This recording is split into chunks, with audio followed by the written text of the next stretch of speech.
Good afternoon, ladies and gentlemen. Sorry for my terrible English, because I'm already Dutch, so I speak better Dutch than English, but I will try to do my best. On behalf of Foundation Brand New Ukraine, who organized this event, I would like to welcome all of you in our panel discussion, Association Agreement EU-Ukraine. As all you know, Ukraine, and particularly an association agreement, is one of the top news in the Netherlands.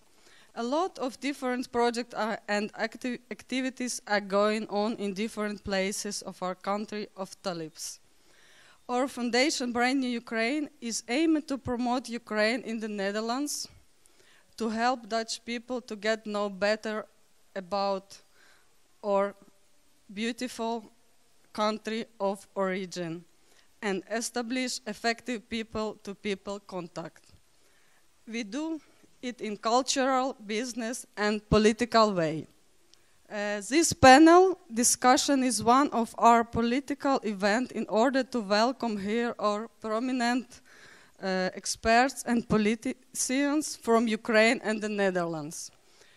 We, the team of Brand New Ukraine, and a lot of volunteers who help us with this project, hope that this discussion will help you to understand better all positive changes in democracy, rule of laws, anti-corruption, which are going on in Ukraine. And now I would like to give a floor to the debate moderator, Mr. Guido Gunich. Thank you. Also, thank you to Brand New Ukraine for making this possible. I will try to introduce more about the program, but not after we have a formal word of welcome by His Excellency, the Ambassador, who's getting a call right now. It's probably an important call about what he's supposed to say around this time exactly. Mr. Alexander Horin, maybe you would like to take the stage here for the formal word of welcome. His Excellency, maybe a round of applause. I think this microphone... Alexander, could you maybe use this microphone up in the stage? If microphone is the main reason... Yeah, but also that we can see you better. Okay. Dear friends, ladies and gentlemen, first of all, I would like to thank you for coming to participate in a debate which is consisting part of the debates which are taking place now on the territory of the Netherlands. It is interesting to note that with every day, the clearness of the positions, the transparency of the arguments is becoming more and more evident. I had the opportunity to participate in several of such debates, and with every day people are coming with new arguments, and first of all with arguments in favor of ratification of the association agreement. Here I am not campaigning, I have no right to campaign. Being the most interested person in the result of this referendum, unfortunately, I had no right to give my advice to vote yes or vote no, because it will be considered, according to Vienna Convention of 1961, as interference into affairs of the Netherlands. I wouldn't like to use this opportunity and to interfere, but, of course, in reality, all these debates shows very interesting thing. When the people who are present during the debates listen to the arguments of pro-association agreement and contra-association agreement, finally more and more supporters of pro-association agreement appear. And it is very important, I think this is because the referendum, unfortunately, has chosen a wrong topic for discussion.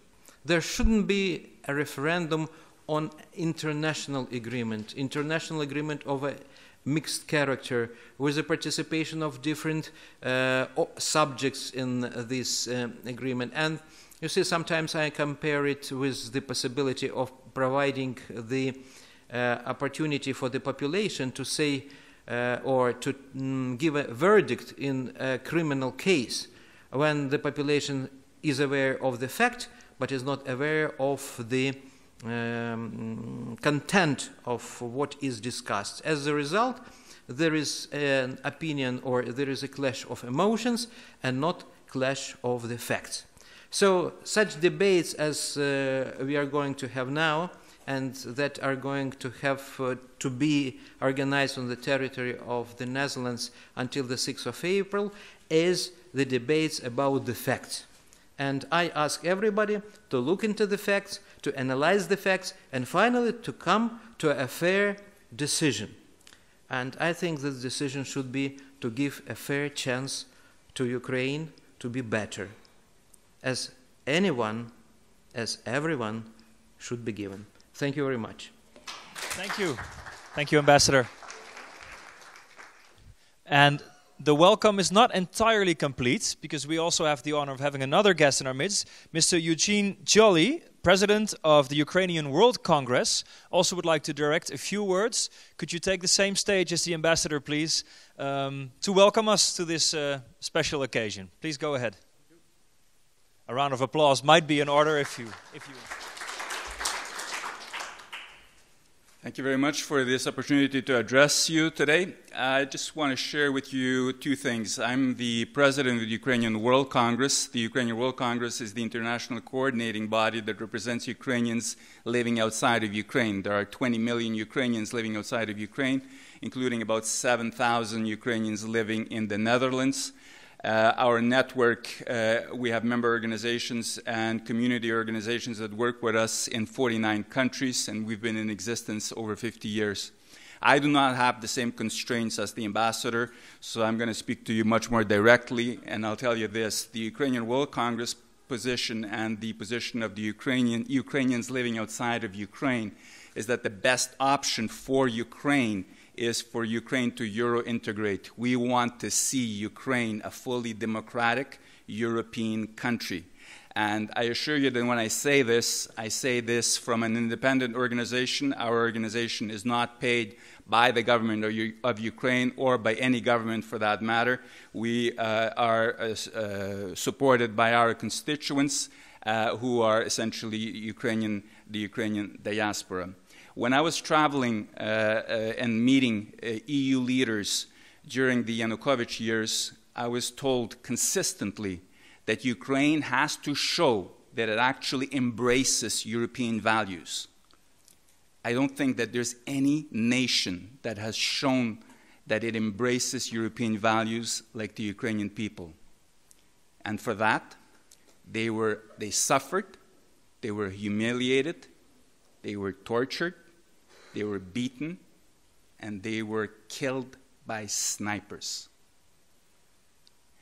And amazingly, they stood their ground, and they still want to be a European democratic country. I've heard two arguments that from the no side are continuing. One is that the association agreement has already caused the death of about 7,000 individuals and has caused that over 20,000 have been wounded and over 1,500,000 have been internally displaced. I want to dispel that myth and tell you that it's not the association agreement that has caused this. This has been caused by the fact that Russia does not accept the obvious fact that Ukraine decides its own future. And the international community should not be misled by thinking that it's the association agreement or it's the Euro integration that causes that suffering in Ukraine. That suffering is caused by an authoritarian, imperialist regime that does not recognize Ukraine's independence and its right to self-determination. The other issue is corruption in Ukraine. I assure you that everybody would like the situation to be better. Everybody would like reforms to be moving faster. I know that when I was at the inauguration of President the Poroshenko, I met an NGO group that gave me 15 changes that had to be implemented and told me if these are not implemented in 60 days, there will be a third Maidan. And I told them, even in countries such as Canada and the United States, that would not be possible within a period of 1 year. So all I want to tell you on the issue of corruption is that there are changes. There are various changes, and hopefully today during the debate, you will hear what are the changes that have been made. Legislation has been changed. An anti-corruption bureau has been created. A new police force has been created. There are various issues. But they are being totally subdued by a Russian disinformation campaign that wants to convince you that Ukraine is a failed state. And on that count, I want to tell you that even God needed 7 days to create the world. Give Ukraine a chance. Take a look at the important changes that have been implemented to fight corruption, the important changes that have been adopted in order to make it more in conformity with EU legislation, and I will assure you that you will be pleasantly surprised. And finally, I wish to tell you that I'm a father of 3. I'm a grandfather with 1 and 1 incoming, and I don't like the fact that my children and my grandchildren are being raised in a world that's dangerous. A world where there is indiscriminate violence, as the recent events in Brussels have demonstrated. And I say to you this: when a country the size of France, with a 45 million population, wants to live by European values, wants to change and be a fully European country, this wants democracy, wants security and stability. Well, that kind of Ukraine will ensure for the EU, for Europe, and for Western democracies that a larger portion of Europe is stable, is secure, and is democratic. And all I ask is the day that you go to vote, that beyond all the ads, all the arguments, the yes and the no campaign, think whether it is in our best interest to turn such a vast piece of land with such a vast population to be just like us or not. And I think that if you think in those categories, you will make the right decisions. And I encourage you to do that. Thank you very much, and I wish you a very successful and good debate today. Thank you. Thank you, Mr. Ciolli. Thank you very much. All right, that was a very warm and full welcome. And now we go over to the discussion panels, but not after we have some introductions about what we're doing today, because it doesn't only take place here in Nieuwsport, it also takes place online. You might already see the screens. Well, that screen in particular. This screen also is online. But in that screen you can see the Twitter feed. People are watching this via live stream. Welcome everybody. Nice of you to join. And this live stream, if you want to be part of what we're saying and asking today, you can use @BrandNewUkraine or hashtag #BrandNewUkraine. Throughout the panel discussion, we will refer to the actually we'll refer to the screen when somebody starts waving.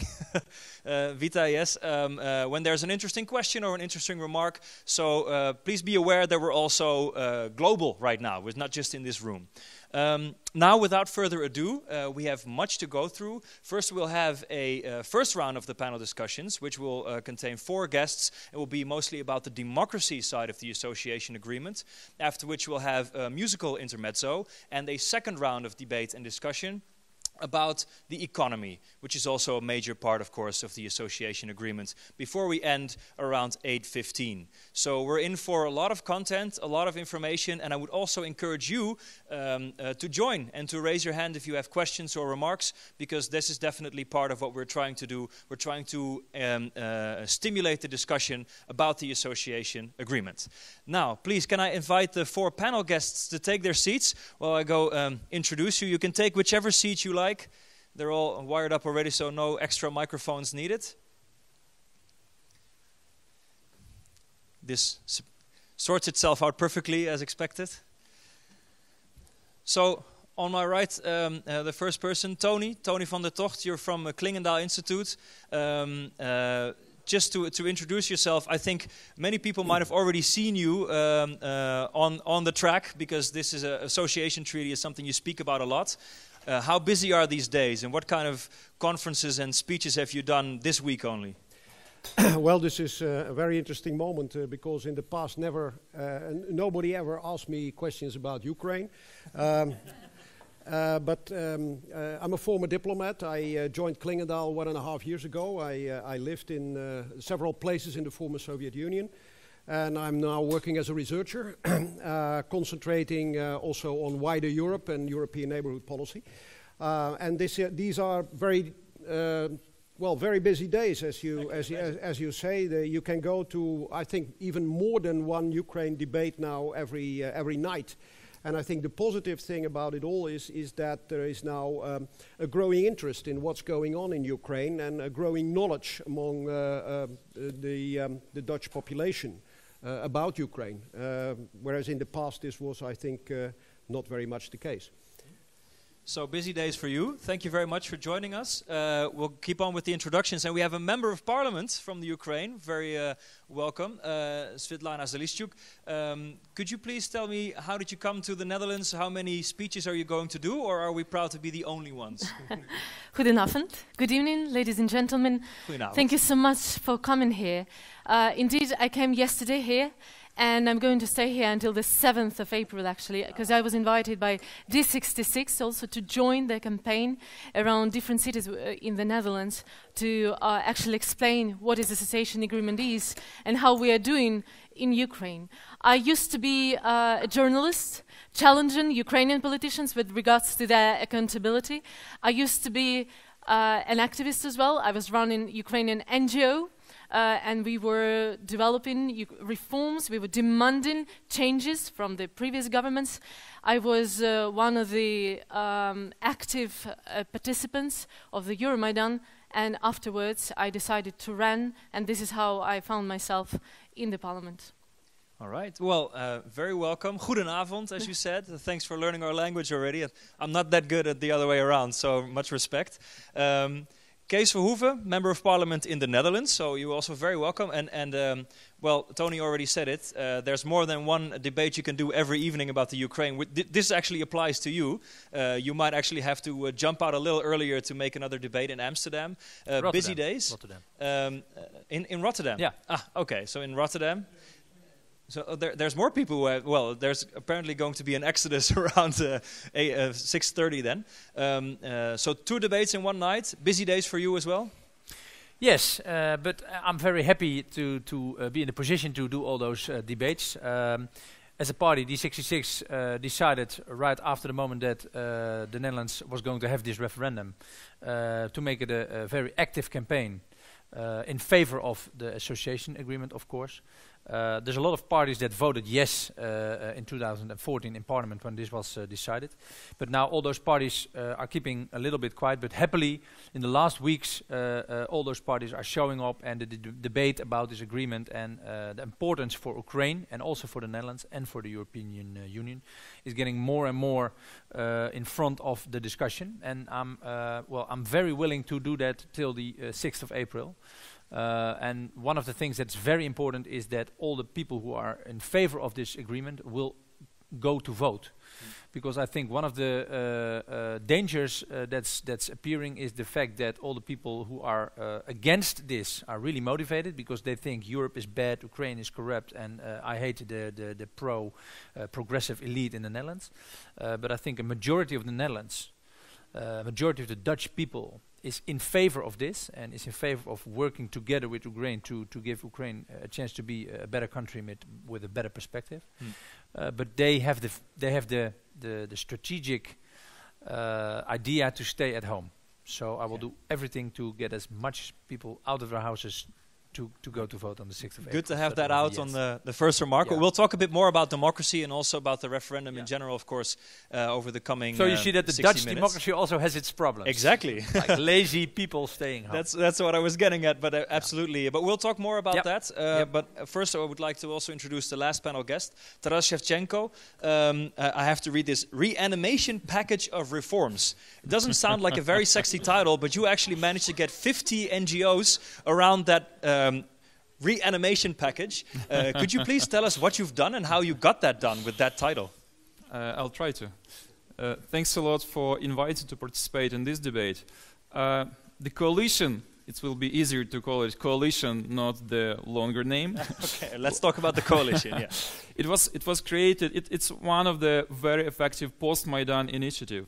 And like the active members of civil society, including Svetlana Zalishchuk, who was part of this team who created the coalition, staying still on Maidan. We are thinking not against whom we are staying on Maidan, like against corruption, against Yanukovych, against impunity, but what for we are staying, about positive agenda for reforms, about what exactly we shall do and we should have in Ukraine with anti-corruption, with media, with energy. And the coalition created roadmap for reforms, the action plan in different areas, in all these areas that I mentioned and some other, with concrete steps. We have already some marks. Yeah, some are accomplished already? Could you give an example of what has been accomplished already? Well, which is great. Actually, in anti-corruption, most legislation initiatives that we have done, like creation of anti-corruption bureau, creation of agency in the cabinet ministers that will check declarations, pushing for electronic declarations for every officials.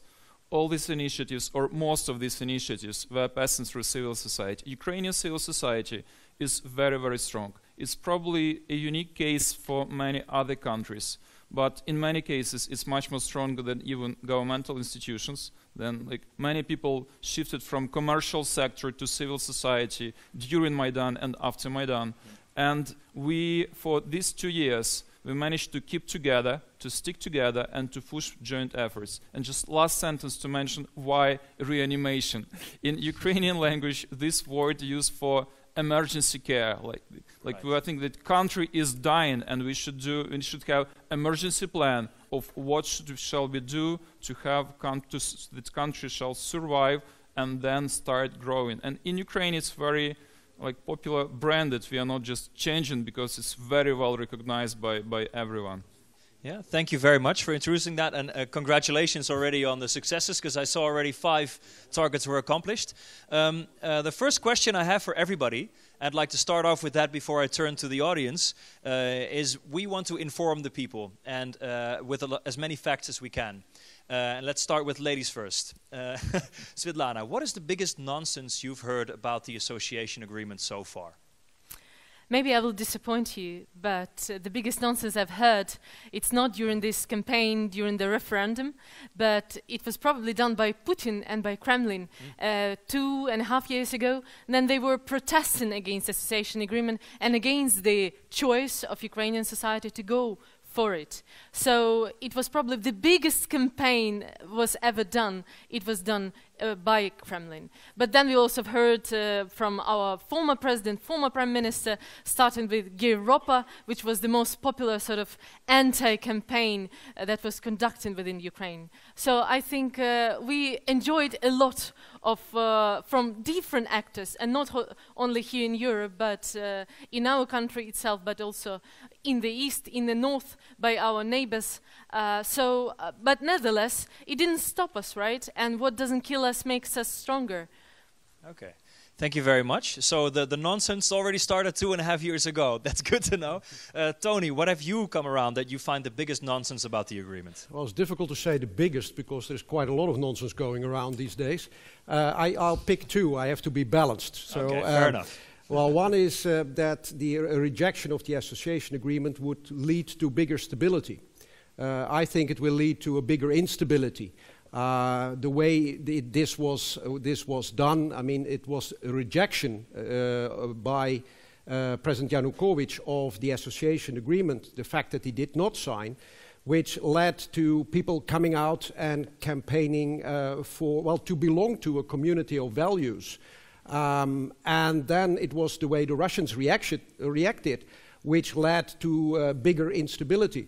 And so now we have to solve this question, but not by rejecting the association agreement, but by, I think, supporting Ukraine in making this association agreement a success. The other nonsense I was hearing is that this is just another trade agreement. It is not. I mean, the people on Maidan were not there just to campaign for a trade agreement. And that's the other point. This is more about the community of values, the European community of values to which people want to belong, which is their free choice, and to break free of a corrupt post-Soviet system. So these are, I think, they are somehow interconnected. The two biggest nonsense I have been hearing, well, over the debate over the past few weeks. And there's been a lot, as you said. Okay. And there was more. Yeah, we'll come to that pick later. Two. All right. Let's turn back to the Ukrainian guest. Taras, which was your number one biggest nonsense?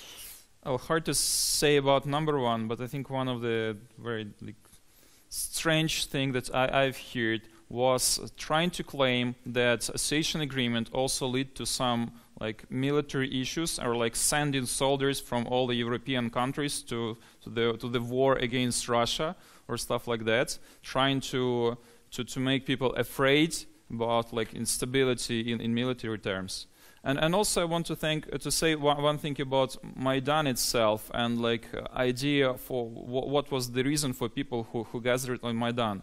At first it was really in favor of association agreement, but the moment when number of people grew 10 or 20 times and process changed a lot was the moment when people started protesting against absolutely brutal beating of students who were staying in favor of European association.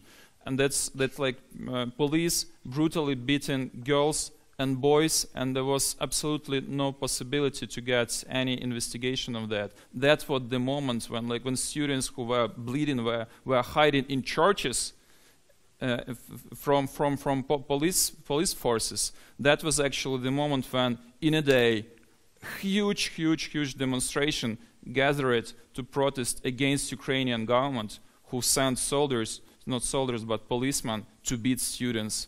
And that was already a shift in ideas, not just association agreement, but impunity, brutality, corruption, and stuff like that. Yeah. Thank you very much. Kees, you were writing down a lot of things. I'm wondering if you can pick one that you find the biggest nonsense. Well, it's strange that after listening to the answers of 3 other debaters, I still have 2 other ones which are not mentioned yet. And that's the case. I'm doing all those debates in all those places in the Netherlands the last weeks, and I've been hearing a lot of nonsense all the time, all around, by the no camp. First, a very important misunderstanding that's going to be very influential for the outcome on the 6th of April is the fact that a lot of people claim that this is the association agreement is about membership of Ukraine, which of course is something which will be seen in the far future, but it's not part of this association agreement, and it is a very big for a lot of people to think that it is the best thing to do is to vote no. Even in the part of the people who are in favor of this agreement, there are almost half of them is thinking that this will lead to membership of the European Union, which makes it very difficult to break through that. It's a lie. It's a way to make people afraid. But if so many people believe it, why is it clearly a lie? Because it's Well, people believe it because they think in history every association agreement has led to a membership for a lot of other countries. So they think history was like that, so it will be in the future again. That's a mistake that Europe made, and in that way, seen through that glasses, it's almost logic that a lot of people in the Netherlands want to have a referendum about the European theme. But it's not in the association agreement, and the way to become member is a different process, and Ukraine is not even a candidate member. So but it's not on the table, it's not in the association agreement, and it's going to disturb the outcome if we're not succeed in debunking it. Debunking it in the coming 8 days. The other thing is the fact that all the people who are against this, they say that Ukraine is a divided country. It's such a divided country, so we should leave them apart instead of get into this situation. But today there was a poll, you probably know that was presented, and 72% of the people in Ukraine hopes that there will be a yes, and only 13% hopes that there will be a no. If 72 against 13 is standing for a divided country, I don't know what is more nonsense. Now than we're that. pretty divided ourselves, I guess. Well, if we have a referendum about this, the outcome will not be 72 against 13. Exactly. So, okay, so thank you very much. Now we've heard their voices, we have heard their ideas, but now I would also like to hear your ideas. I already saw that one of the Twitterers believes it's important to also have the naysayers in the debate. It's a panel discussion, of course. We have a lot of panelists who are in favor, but we also have people online, maybe people in the room who are against, and we're very willing to take your questions and ideas as well. So could I see a raising of hands of people who would like to ask a question or make a remark? I'm sure there must be people here with ideas about this association treaty, otherwise why would you be here? Sir, over there. I'm just going to walk towards you. Yes, please. My name is Jan Braakman, I'm a journalist. I have just one question. Suppose you're in the position of your opponents. What is their best argument against the agreement? So this is the hang yourself question. So who do you want to ask it of? Well, I don't want to see them all four hanged, but if all four can give one good argument, I would be glad with it. Okay, I'll give you the floor. So people apparently are also very critical. Maybe we'll ask, what do you think is the strongest offense to the treaty? What have you heard that you thought, that's not very easy to deal with? Is there any particular situation that you were in? Yes, Taras. The strongest offense is if people who live in Europe are against European Union, if they don't want European Union at all, then there is no reason for them to have Ukraine association agreement with Ukraine, and that's probably the thing with which it's very hard to deal. Okay, so and there might definitely be people who have that opinion. Anyone else? Also looking at the room, if there's any other questions, seeing that there are no... Yes. Wait, I have to get the microphone, because online nobody can hear you if you don't speak in the microphone, so I have to keep it. Just a small remark about nonsenses. My name is Natalia Van Dovran, and I am a deputy head doctor of Regional State Hospital in Lviv, in Ukraine. We are already staying here for 1 week, delivering speeches, participating in different conferences and round tables, and about the nonsense. I'm sure there was a lot of nonsenses told about association agreement also in Ukraine, because this is, if I'm right, it is 200 pages. Not everybody read that, but everybody is willing to comment on that. But the biggest nonsense which I was witness of, I saw in Netherlands, when I saw a big placard where was written, if you don't want to have Putin here, please vote no. Because this is twisting upside down. It is fully to the contrary what is the case. And my observation here in Netherlands is that, maybe I will tell about this a little bit more later, that actually Dutch people do not know much about what's going on, what is this referendum about, what is Ukraine, and who are Ukrainians. All right, thank you for that comment, and I will pick that up also to continue on that, because we opened a chapter about the relations with Russia. Of course, we know that the relations with Russia are very much under pressure already, and people are saying that perhaps having an association agreement will destabilize. You mentioned already you don't really believe in that. But what will happen in the relation with Russia, you expect, when the association agreement is voted positively upon and affected? Who might comment on what you expect will be happening with the relations with Russia? Yeah, I think you well, yeah. let's start with you, because you already had a strong perspective on it, and we'll continue with Svetlana. Well, I think Russia wants to have it off the table. Okay. And so if it is accepted, they will have to deal with that fact. Of course, as long as it's still somewhere vague, they will try to have it rejected. That is clear. But I think that for Russia, the biggest danger is not that their trade interests in Ukraine are somehow damaged, but the biggest danger is a successful democratic Ukraine, which is less corrupt, which has a rule of law, because that may act as a clear example to Russia itself, that if such a development is possible in Ukraine, then why not in Russia? And I think that's the real reason why they are so much against it. And we should really support Ukraine in that, because, I mean, this is about a community of values. Giving in to the Russians on this, I mean, next day we would have to say to Russia, yeah, sorry, we are a democracy and we have a rule of law, because they see that as a threat to their own system. But I'm not going to apologize for the fact that we are a democracy. Yeah. Not apologizing for the fact that we have a democracy. I think that's a quotable of the evening. Svetlana, you would like to add on that? Yes, I would like to say that, I mean, Russia has challenged the main probably achievements of the humanity after the Second World War, and also has challenged the international institutions that have been developed and established after the World War II in order to protect those values and those principles and those standards that we all share and value. And it's a question whether, to what extent United Nations or Council of Europe or NATO is able to deal with those threats that we are facing at the moment. I mean, the war in Ukraine that Putin has started, it's the war in the heart of Europe in the 21st century that we observe.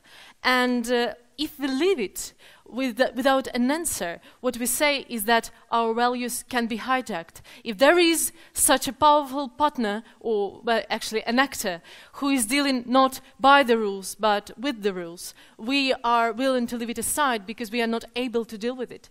Second thing I would like to say that it was probably after the Cold War, after the collapse of the Soviet Union, we reconciled with the idea that there are actually spheres of legitimate interests, and Ukraine is one of them. But I do not want to be perceived. I don't want my people to be perceived. I don't want my country to be perceived as a sphere of legitimate interest. Look at me. I'm like just like you. I would like to say to those people who are going to go to the referendum and vote, look, I am a citizen. I'm 33 years old. I want to choose my own future. I don't want to allow to anyone in this world to consider myself as a sphere of someone's legitimate interest. So this is the message we send while dealing with Putin and the system. And the last point is yes, exactly. But it's important. I want to look to you, to look at Ukraine, not as the country who is begging for help or to accept us to your community, but I would like you to see us, to consider us as a successful model of the transformation, and which can be actually the model for other countries in the region, Armenia, Belarus, Azerbaijan, Kazakhstan, and ultimately Russia itself. So this is the perspective that we are dealing together, that we are building together, that can be a chance for democratic transformations for millions and millions of people that are your neighbors. Thank you very much. Before I turn to the next question, I just saw a question on Twitter about cattle. In the next round, we actually have the Minister of Agriculture of the Ukraine here, so we can refer that question to the second round. I think that's going to be a much more appropriate round. Sir, you also had a question, please. Hello, my name is Tomasz Maciejczuk. I'm a journalist from Poland, and I would like to ask you, Is Ukrainian nation going to have a right to vote in a referendum about the European Union, about do they want to have this agreement? Because we are talking about democracy, you're talking about that you want to have the right to choose your future. And I would like to see what Ukrainian people, what do they want? Of course, I would like to see Ukraine in the European Union, but I would like to see Ukraine as a democratic country with better democratic standards. All right, so maybe there should be two referenda going on at the same time. Maybe someone from the Ukrainian guests can... Yes, please, Taras. You would also like to speak. Okay, yes.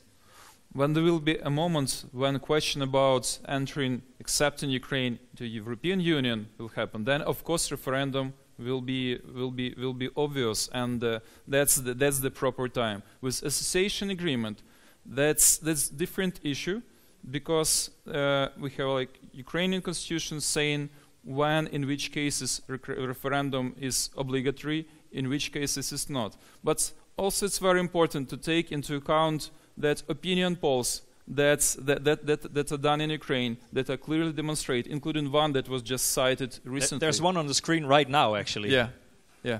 That demonstrate that Ukrainians are quite clear in their European perspective, and that they rather treat this agreement as a support, as not economical support, but as a, like, back in Ukraine, when like Ukrainians choose European values of freedom, of liberty, they want to know that they have partners on the west side of the border who support them, and who will be with whom they would be building these values together. Yeah, unlike a situation when we have another country to the east that actually attack us with military, and that's an exit part of the Ukraine. Yeah. Thank you, Svitlana. I would like to thank Tomasz for his question, if he would like to listen to the answer. It's a good question, because you are asking to what extent Ukrainians do support the association agreement. And I think my colleague has started to answer it. And the freshest opinion poll shows that 64% all around the country do support association agreement. Moreover, I'd like to ensure you that for the whole modern history of Ukraine, it's the only idea that enjoys such a high popularity of the support in all of the parts of Ukraine. None of the political parties or leaders or idea or ideology does enjoy such a unity amongst the whole country, amongst the all regions, such a high popularity. So what we are trying to say that for years already, since 2004, when the first president, Yushchenko at the time, after the Orange Revolution, proclaimed that European integration is our strategic cause, now it's the idea that actually has been supported by the population, including by those people who went to Maidan and who were ready to sacrifice with their life paying for this future. Yeah. Thank you. We cannot hear you if you're all the way there, but the question was specifically about a referendum, and this is the answer you got. So thanks for your question. Maybe, Kees, I want to bring you into the debate again, because lots of people are scared that if we have an association agreement with a country that has a very volatile eastern border, where there's a conflict going on, that we're going to invite conflict into our own sphere. Do you understand that fear, and what would you do to address it? I understand it. And I've been hearing it for a few weeks now. And everybody who is so afraid for this is turning the world around, as the lady already said. Because it's not association agreement that has led to instability. It's the reaction of Russia not accepting the fact that Ukrainian people want to choose their own future, which is causing all that violence. So it's turning everything upside down and making an argument of something that never should be an argument. Because if you think that is an argument, then you say, I'm afraid of Putin. I'm going to do what Putin wants, because otherwise we are provoking him. But the fact is that Putin will always look for a reason to be provoked, to have a reason to be negative or aggressive or even imperialistic because of what's happening. Because he needs a reason to have a an outside politics to cover his inside problems. Because of course the Russians, the normal people in Russia, are very poor, and they suffer all kinds of undemocratic things every day in their life. And the only thing Putin can do is showing his muscles in the international political discussion, because otherwise the Russians will lose the trust in him. So he needs something to show his power, and of course this is a very good reason to show his power. And he has. Tony, just to further that discussion on security a little bit more, how does the association treaty deal with border security? And there should be some cooperation going on in there, if I understood it correctly. Yeah, cooperation on several items of security, about border security, but also about non-proliferation, arms control, getting closer together when it's about peace missions. But I mean, because of the reaction of Russia to the whole association agreement, I think in Ukraine people are not looking now at the association agreement, at the EU as a security provider. They're looking first and foremost to meet NATO standards and looking to NATO to provide security, because this is about hardcore security matter where the EU is not really the strongest player. I want to add one element to what Kees said. The Russian reaction to the whole association agreement. I think there is one good thing about President Putin in this whole thing, what he did to Ukraine, that is that he has succeeded in making Ukraine as a nation more united than ever before. And that is also to counter the nonsense you're hearing, that the association agreement has seriously divided Ukrainian society, and that we are now faced with a divided Ukraine, and that Ukraine doesn't know what it wants about this treaty. And it's not only the opinion polls in Ukraine itself which show the difference, but I think now there are more Ukrainians in favor of NATO membership also than ever before. Now, I don't know whether that is a good development, but I can understand where this comes from. And I think if Europe wants to play a role, also a kind of stabilizing role between Russia and Ukraine, then it can only do so when this association agreement is approved, because otherwise there is no basis for that, and Europe, as the EU as such, will be thoroughly discredited. Yeah. To add on that, I also don't believe that there will be a geopolitical crisis if the Netherlands votes yes, because that's also something that has been That's said. how much power we have, Kees.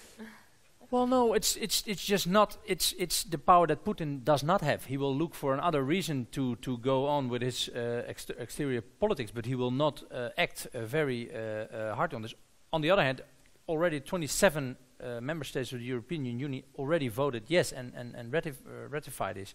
It's only because the Netherlands is having a referendum about this that there is a delay in the process, but it's already a fact. So in the Netherlands now everybody thinks, oh my God, if I vote yes, then I will make Mr. Putin angry.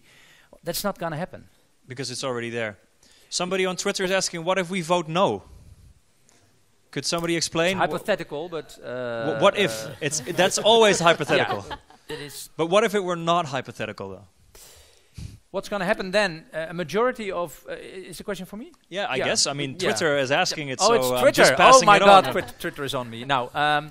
You were getting mad at yeah, me, yeah. or No, not at all. A majority of the Dutch Parliament already said if there's going to be a no, we have to respect that outcome, and we have to translate that to a decision that the Netherlands is going to bring over in Europe. So Mr. Rutte, our Prime Minister, will have to go to the European Council then and has to explain the fact that the Netherlands does not want to ratify this agreement anymore, because he's going to be the one that's going to be saying no, and he can block it alone, because he has a right to do that as one country. Okay. So probably that will happen. Of course, then European politics come in, and there will be discussions about what's going to happen then, and we're not sure. But Dutch Parliament will send Mr. Rutte to Europe with the message that it cannot go on without a change. Okay. That's my analysis. I see 2 questions in the audience, so I have to go back to the audience. I'll get back to you in a second. Yes, sir. You're just still getting your files in order to... you have prepared some questions. Thank you very much. Thank you for this time. My question is as follows. We have only 1 week to go in the campaign to vote yes or to vote no. This session, this panel discussion today is about very main topics, reform and corruption. So I want to go back to those topics. But then on human rights, if you can prove that by the association agreement, your human rights in the Ukraine will survive, will be strong, will be improved, then everybody will vote yes, because that is very sensitive as well in the no campaign. So no people and yes people, we are both going for better human rights in the Ukraine. Please prove it. Okay, so the question is, what will happen with the human rights situation? Who would like to pick that up? I would like to start, probably. Thank you so much for this question. And when we actually when we come back and when we talk about Euromaidan, I would like to just make the point that it all started not because the European integration. It started, first of all, with the human rights and with our right to have dignity and with our right to be treated as society without corruption. This is what brought us together and brought us to the streets protesting against our former regime. So this is the core of the association agreement. And indeed, within the association agreement, there are binding, obligatory, there are obligations that Ukraine has to implement in terms of the improving of the human rights situation. And I think in the last 2 years, we managed already to go forward and make a substantial progress. So what has happened in these 2 years then? For example, I'll touch upon some sensitive issues, anti-discrimination, for example, right, that Ukraine was very cautious about. During the last year, just a couple of months ago, we finally voted the amendment to the Labour Code on anti-discrimination. Secondly, we are working on a comprehensive legislation within the anti-discrimination against, with regards to LGBT community, for example, in particular. And also, let me just mention but for the first time, the president of the country in the 25 years had made a statement, a clear statement, that LGBT communities, for example, do have the right for their actions to conduct those actions of march of equalities in the streets. I was one and the first member of the parliament who joined the March of Equality of LGBT community for the last year. And I'm proud of that we change the mindset in our country, that we change the approach and we start the debate that make our country is more equal and is more just. Maybe I'll get back to you in a second. I just want to have the human rights question over. You had 50 NGOs in your coalition. Are these NGOs also addressing human rights? And what do you think will happen when the association treaty starts getting results? Absolutely. We focus on human rights in different aspects and in different areas. Not just those that have been mentioned, but also elections rights. It's also about human rights and it's about democracy. And like having new election legislation and the model that provides the right to vote not for the party list that is pre-selected already, but to choose between politicians. Corruption, I believe, actually is probably the primary issue in human rights because it's against human rights. And one reform that I want to mention is police reform. Not just about police brutality, but we had absolutely, totally corrupted road police in Ukraine. Mm-hmm.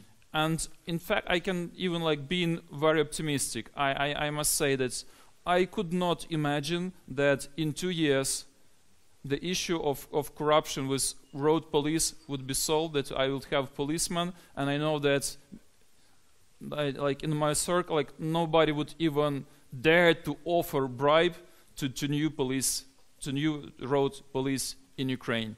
That's amazing change that was done within quite a short period of time. Mm-hmm. We always want more. We always want to have more developments that's probably possible. And as it was very very well said in the opening remarks that God also had to take some time to create world. Yeah. And the last thing to mention, I want to say that Ukrainian civil society would promote human rights, would protect our dignity, our freedom, and what we consider as European values. Anyway, yeah, we want support from Europe, but we understand that this is our job to develop our country.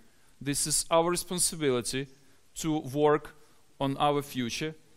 Yes, we want your support, but we will do that anyway. Okay, well, that's a very optimistic, very positive. Thank you. Yeah, exactly. I was recognizing the right spirit right there. Tony, this is also the reason why you said this is not just your other association agreement, because we're talking about corruption now, human rights, we've talked about security. Is this what is extra? And what do you think will happen with the human rights situation?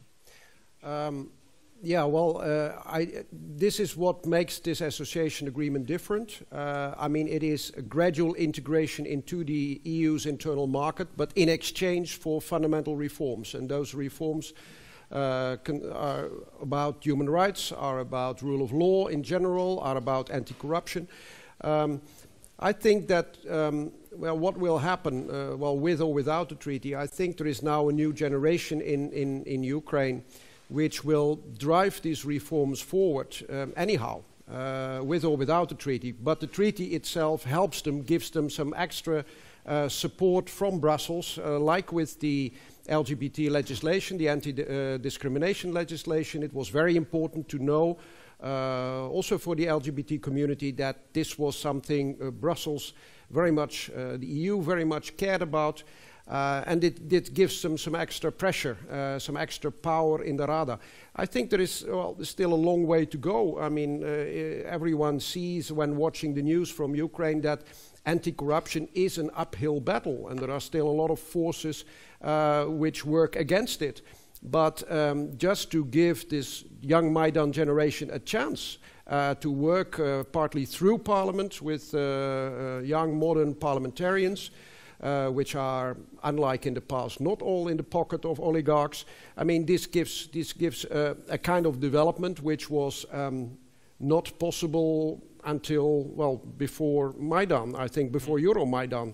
And I think the Maidan generation, but you know that much better than I do, has also learned from the fact that the Orange Revolution failed in the end. So I think people now think this will not happen. We won't let this happen again. So we have to carry this reform agenda forward because it's our future. Yeah. Thanks for these observations. You had another question. I'm just going to stand right next to you here. Yes, madam. Maybe you would like to stand up. We can all see you.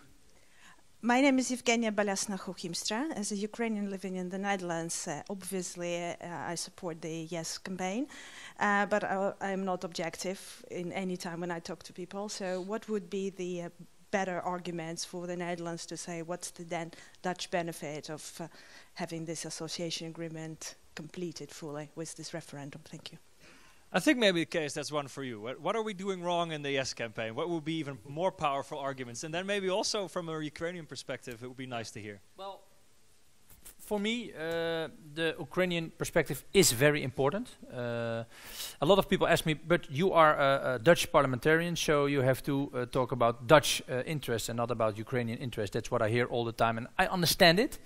On the other hand, I'm also a Dutch parliamentarian for people who think that it's good to help other countries, and they voted also for our party. So it's an important thing what Ukrainian people think about this. But for the Dutch or even the European people, I think the trade part is underestimated. In the next panel discussion, you're going to discuss more about the economic part, but maybe I can say some short things about it. Because we forget in Europe that, and especially in the Netherlands, that trade has brought us prosperity, better jobs, more welfare, a better situation, more hope, more perspective. The fact that in the last decades, in the last hundreds of years, people were specializing on things, on products, on services, and selling it to other people, has been brought a lot of prosperity in the whole world, and especially in Europe. So the trade part is an important thing for the Netherlands to bring our products and services to the 45 million Ukrainian people. But also on the other hand, Dutch, German, Polish companies in the whole European Union will have benefits from that. And on the other way around, of course, Ukrainian companies will also be in a better situation to sell their stuff to the European market. And there's a lot of Dutch companies already investing in Ukraine, and that will be more and easier with the association agreement and the trade part of it.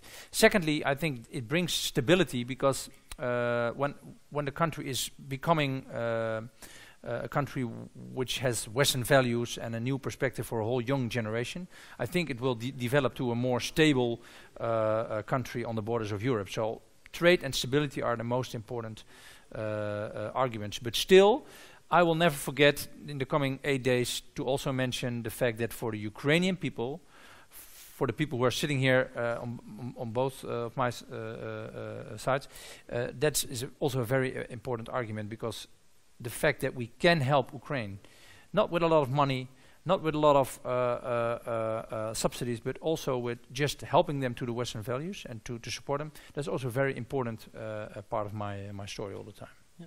Thank you very much.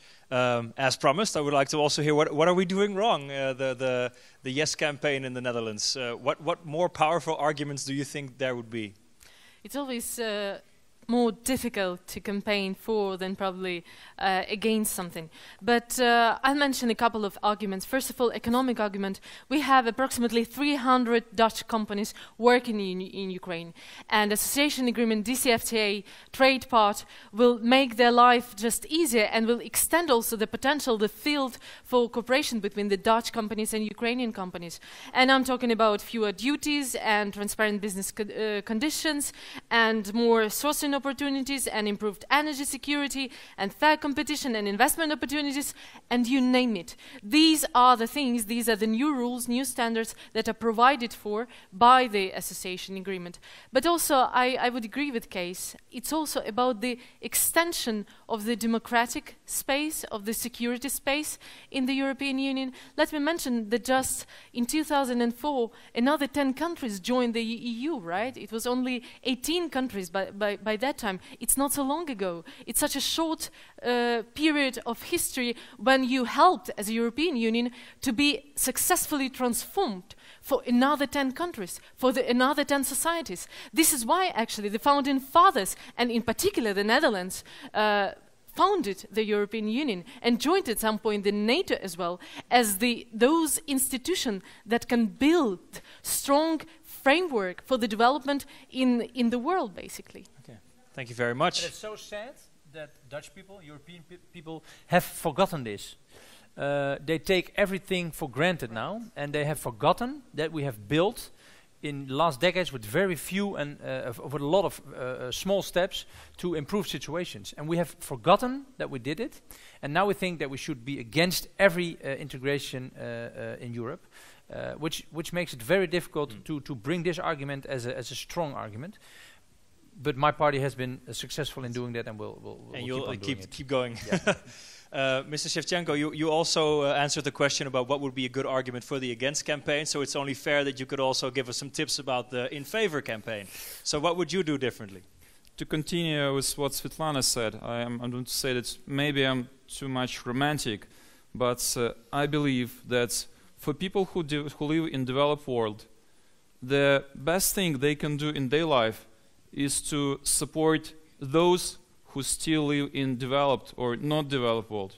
That's European values, European democratic values. That's actually the main values that are in the world, and that supporting those nations who live very close to Europe, supporting those people who fight there for these values.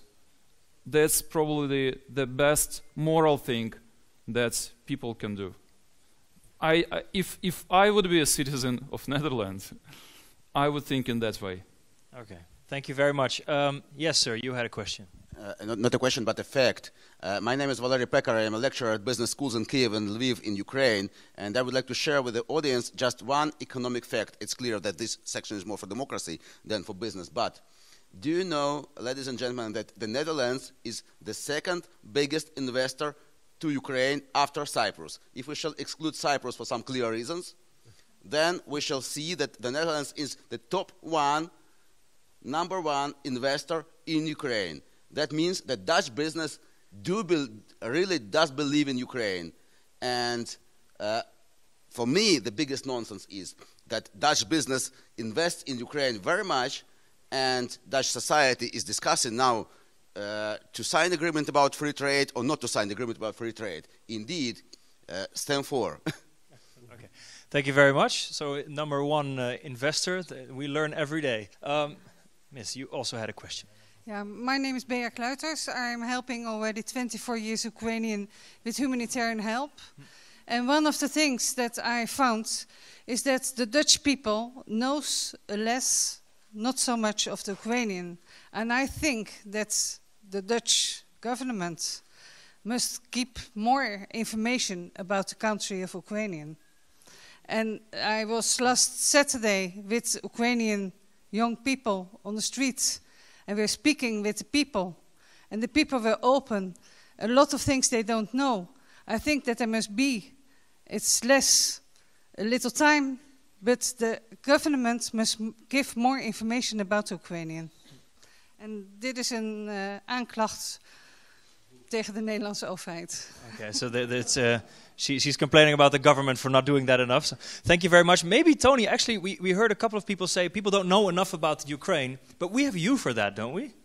What would you like to share? No, I think it is important that the knowledge about Ukraine goes out of the expert community. I mean, this is this is more like for people-to-people contacts, and not only the business community, but also, well, young students. Well, I see a number in the room.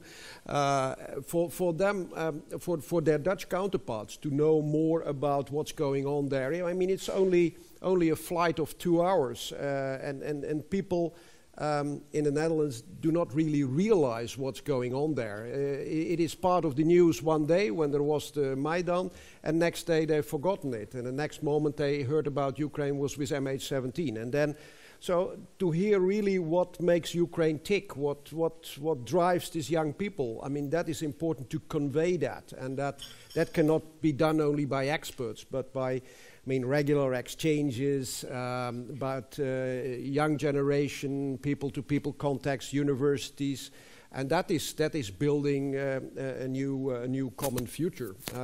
And we should invest much more in that. We should have invested much more in that already earlier. But if now the whole discussion, the whole debate about the referendum brings that about, I mean, that would be an advantage, a huge advantage for the future. Thank you very much for commenting also on the knowledge part of this question. Sir, you also have a question. Maybe we also want to know what these blue shirts are that we see all over the audience. Sure. My name is Roman Tichkivsky, and I'm coming from a project that's called Ukrainian Leadership Academy. And I'm not the only one. I'm one of maybe the students you mentioned. We are 50 volunteers that came to Netherlands 2 days ago. We flew 2 hours from Kiev to Amsterdam in order to meet with Dutch people eye to eye, and we say we have a mission. We want to make 5,000 friends in 5 days. So now we have 6 groups traveling around the country. My group came today in the morning to Leiden. We spent there half of the day, and now we are here in Hague, and tomorrow we are going to Eindhoven. The rest of the groups are in Utrecht, in Rotterdam, and we are traveling. We're speaking to the Dutch people on trains, speaking to the Dutch people in metro, on the bus stations, on the streets, with the flags, giving them flyers, and simply talking to them. And you know what? We found out people are really, really nice and good. And thank you very much. So what's in Leadership Academy in Ukraine, we learn a lot about liberal arts. And you guys have Spinoza. Jean-Jacques Rousseau was writing all his papers here in Amsterdam. And you are the home for democracy, basically. This is biggest philosophical works in this area were developed here. Without you, the world wouldn't be so strong. The democracy wouldn't exist. And since we are struggling for the values of democracy, for the civil rights, we expect and we hope that the Dutch people will be the first partners for us on this struggle. And that's why we are here, and we want to deepen this dialogue between youth, because we see a great interest, and between all other parts of population. Thank you. Thank you very much. I'm sure you made a couple of extra friends already. So on their way to 5,000 friends, it's a good goal, I guess. You also had an extra question, I believe, or just a comment.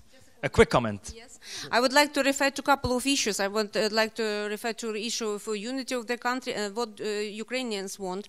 Just before the panel started, I got a call from my Dutch husband who is staying in Lviv, taking care about children, and he told me, he used to be involved with Dutch politics too, and he told me, tell them that Ukraine is united country. They should know that it's not divided country, despite the fact that Crimea is annexed, that you have the war in the east. We were reading about the polls in Ukraine, 74% and 62% support association agreement, but we don't know about the recent polls. He told me the result was yesterday or day before, that 90% in Ukrainians support the changes in the society, where society would move to the base of law, rule of law life. And that can happen only in the case if we are moving to the west, but not never to the east. The second issue I would like to refer... Really quickly, please. Yes, human rights. Just a down-to-earth example. I'm a doctor, and every day I have to sign 3, 4, 5 deaths in patients of my hospital, and I think nobody would object that the basic human right is right for a life. And if the healthcare would be reformed in Ukraine, I am fully aware that one of these patients could survive. We would do it anywhere, as rightly speakers told, but with association agreement, it would be facilitated. Thank you very much. Looking at the time, I know, in case you almost have to leave, and this block is about democracy. D66 is famous for caring about democracy. Yeah. Are you happy that we're having this referendum? Yeah, but to be honest, there was a lot of discussion also in our party after this. We were the initiators of the law that has been enforced on the 1st of July in 2015, which makes it possible to have referendums about decisions that Parliament has taken. Yeah. So we were that party who said we want to do this. After that, the first referendum is initiated by Geen Pijl, the organization who's really against the European integration, and they chose this association agreement as their first battle, and they succeeded in collecting those 300,000 signatures to support it. So we were, because we are also the most pro-European party in the Netherlands. So we had a discussion about, well, we are pro-referendum, but we're also very pro-European. Then we said we should not discuss about this. We just have to explain our yes vote, the fact that we really support this association agreement, to all the people in the Netherlands, and we should explain why we voted yes in 2014. And then we did it, and now we're really happy that it's there, because you see that more and more people are starting to embrace the fact that we are actively campaigning for this referendum and for a yes, and they say it's good that you're not cowards like the government, as the lady was saying, and also the other coalition parties, or the older parties, the Christian Democratic Party, who's just shutting their mouth and are afraid to take a stand, because they think back to the year of 2005, when we voted, the Netherlands and France also voted against the European Constitution, and it was a big disaster for the Netherlands. It was a big disappointment. A lot of people thought, oh my God, what happened? And a lot of people, also in politics, also in government, are afraid that history will repeat itself. But we said, to conclude, it only will repeat itself if the politicians will not take a stand, will not be clear to the people why we have to explain why we are in favor or against. some other parties are against this. So we said we should be loud and clear about it. We should campaign. We should be on the street. We should be on the internet. We should be everywhere to tell everybody in the Netherlands why D66 is really, really thinking that this is a good thing. The association agreement is good for the Netherlands, it's good for Europe, and it's good for Ukraine. So that's why I'm leaving now. Yeah, exactly. Because I have to tell it in another you have to tell it again. Room in a church in Rotterdam, where I have to. It will be a violent crowd because there will be a lot of people from the organization that initiated this referendum, and they are against. So I'm going to be one of the few people. This is a better place to be actually. Than, well, you're preaching to the choir. Maybe you have more people to convince there. Yeah, and that's the reason why I'm leaving. So thank you very much for being here, and excuse me that I cannot be participating in the second part. Thank you, and please make sure that you go past the gift shop right there, because you're going to get one for free for participating. Yeah, how about a round of applause for a case? That was part of the place where I was looking for. Thank you very much. We're going to finish almost. Thank you so much, Kate. Okay, just because we almost are going to go for a break where we are listening to some music, but we're not exactly done, because I always want to give some free space for the panelists to say what's on their minds. I don't have a final same question for everybody, but maybe you want to express some hopes or some expectations that you want to share before we close up this panel discussion. Tony, can I start with you? Yeah, I hope that when people are... I think maybe you want to bring it up a little bit more. All right, like yeah, this? That's it. Okay.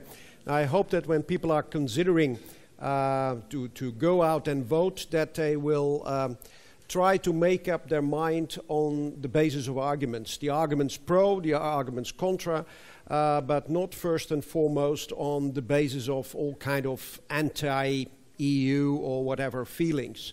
So that people should really care about this. They should really consider the pros and cons and then make up their own minds. And there are lots of ways to get your information. Well, by going to meetings like this, all kind of debates all over the country.